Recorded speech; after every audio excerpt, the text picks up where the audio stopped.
don't think that anybody in this room can forget the powerful words that we always see, that we're reminded of in the video, that Rabbi Segal said with his powerful voice, "You are royalty of Klal Yisrael."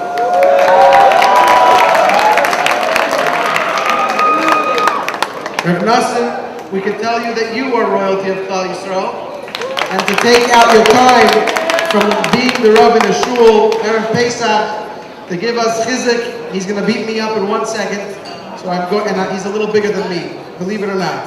It's a schus to hear from our Rav Nosson Segal Shlita.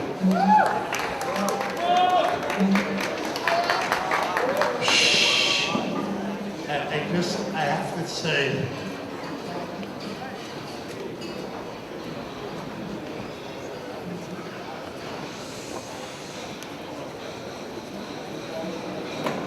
first of all, it's unbelievable what people do not to have to be home to clean for Pesach.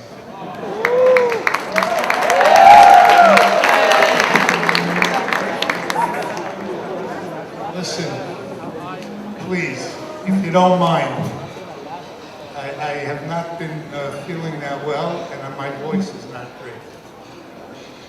It's great, it's just not that good. Listen to me. If you were standing where I'm standing, you'd be crying like I am thinking of crying. To see this, Rabbi, am I right? Am I right to see this? It brings tears to your eyes. It's unbelievable. You know, the sociologist, as I once said, the sociologist would believe that there's no way in the world that there should be B'nai Torah. It can't happen. We live in a world of Tumah. We live in a world of Taifa. We live in a world where everything is accessible. So how could someone lock themselves up in Kedusha? It can't happen! It makes no sense. But you know what? Another Gadol once told me, he said to see Yeshiva Bachar, B'nai Torah, it's a pella. It's a wonder. You are a wonder. Applaud yourselves.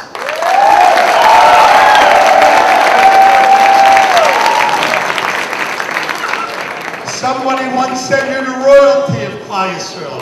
You're the heroes of Klal Yisrael. You and you and you and you. You don't know how great you are.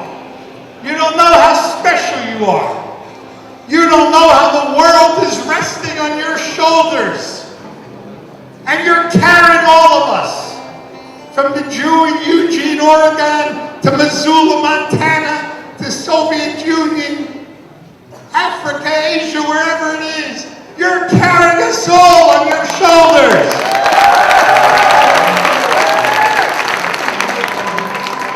Again, you are the heroes of Klal Yisrael.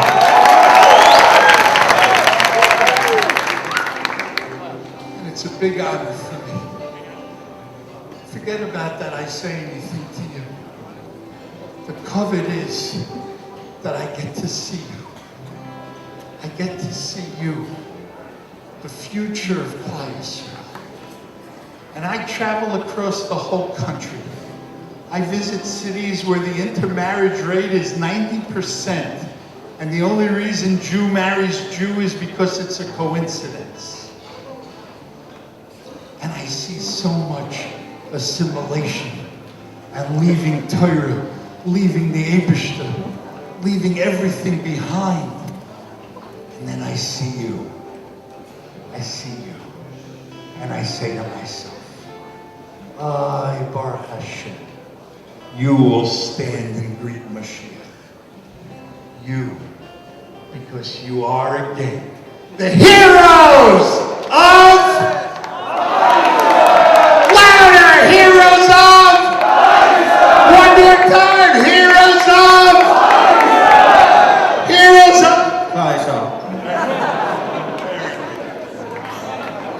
share with you one story. I want to share with you 10 stories, but I'd rather listen to Rabbi.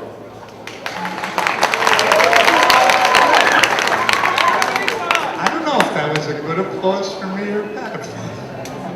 Not sure. Listen.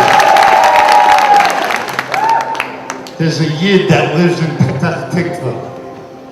He davens in the Beis Knesset HaGadol in Petach Tikva. He is a Jew that was born in Austria. At the age of 9, his father knew that he wouldn't survive. So he put him on a train that went to Germany. From Germany, he went on the Kinder transport. If you don't know what it is, you should learn what it is, because you probably have met Yidden that were on it. This Kinder transport went to England. From England, he went to Palestine, and he ended up in Petach Tikva. So they asked him one day, they said, how could it be that you raised the most wonderful children that anybody could imagine? You had no parents. You had no siblings. You had nothing. But you raised children. Talmidei Chachamim, Balei Chesed, Balei Tzedakah, the biggest mention pasuk. How could it be? So he said, I'll tell you the story. He says, when I was 9, my father said to me, I have to send you away to save your life.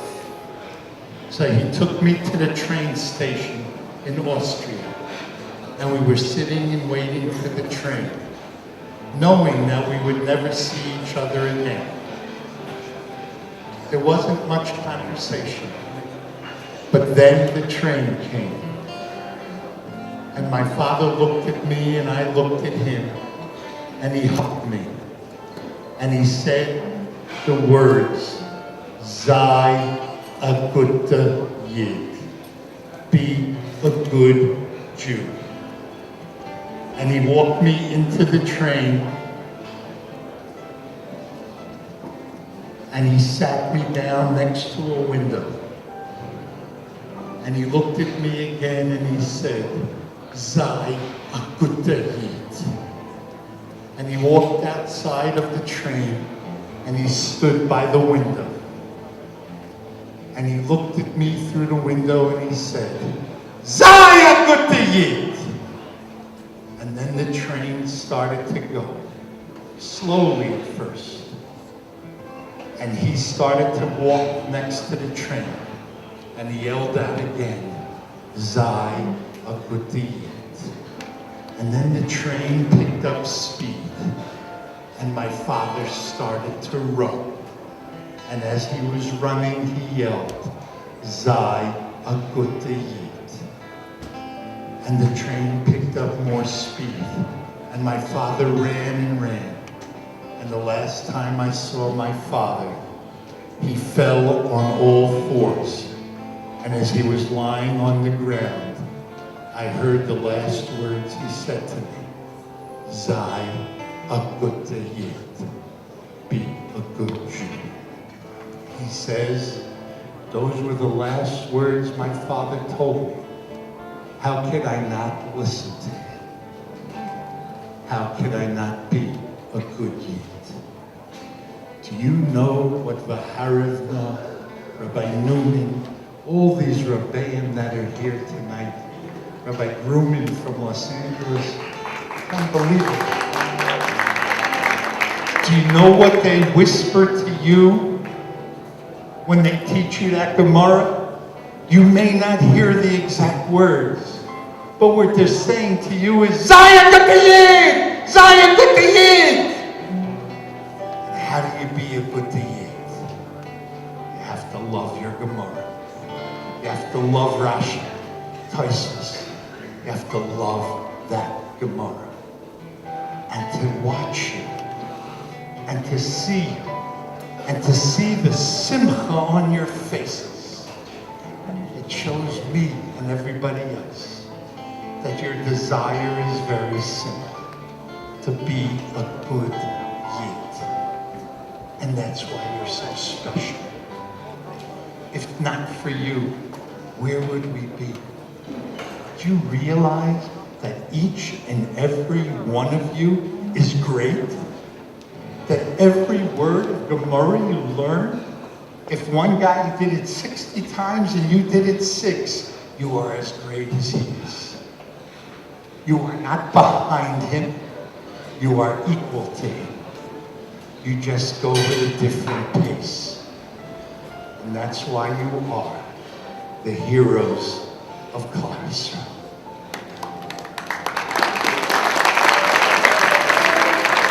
I want to tell you to end. I have so many things to say, but it's not right. I want to just say to you, never give up. You hear what I'm telling you? If you give up, then the Yid in Eugene, Oregon doesn't have anybody to hold on to. The Yid in Missoula, Montana doesn't have anybody to hold on to. When you carry that Gemara under your arm and you walk into the train, to the bus, to the doctor's office, wherever you may be, and you open it up, you're opening up the world for every Yid. Understand, and I'm sorry to repeat, but you really are the royalty of Klal Yisrael in every way.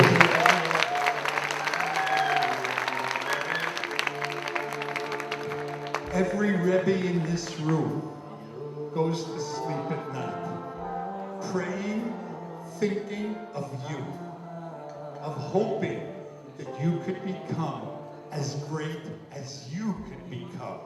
Not as great as anybody else, just what you are.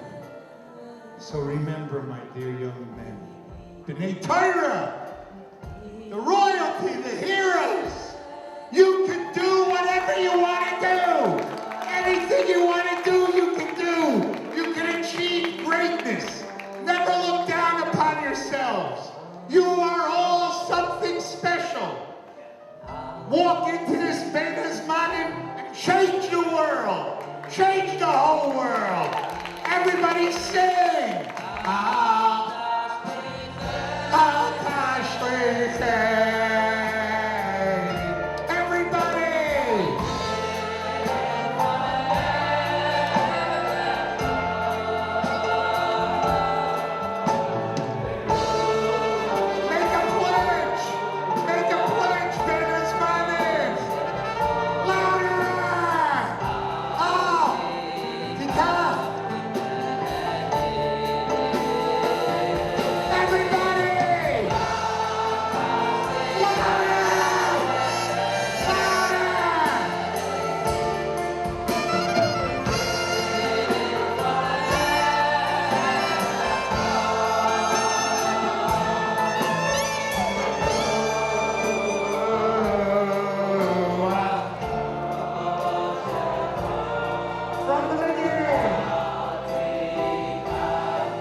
Wake up! Wake up!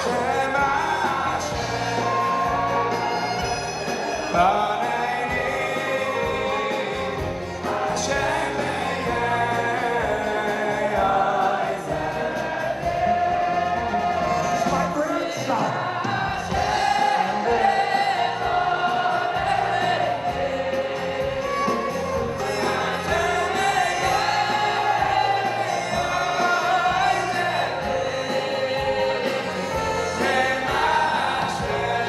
Don't stand on the chairs.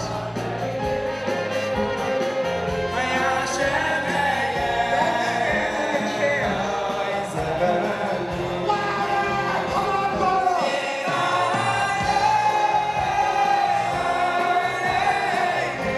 Come on, Jordan!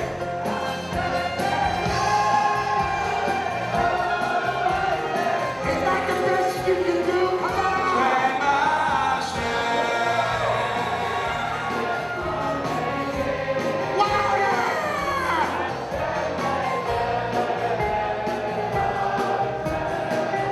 One more time, one more time.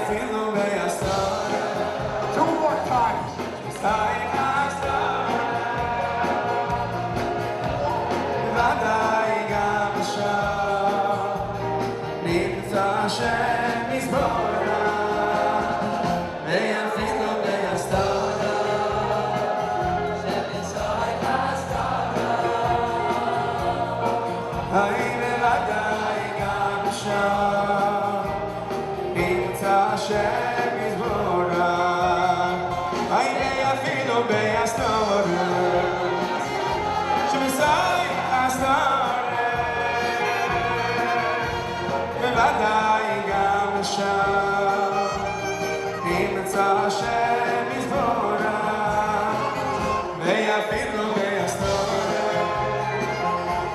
Inside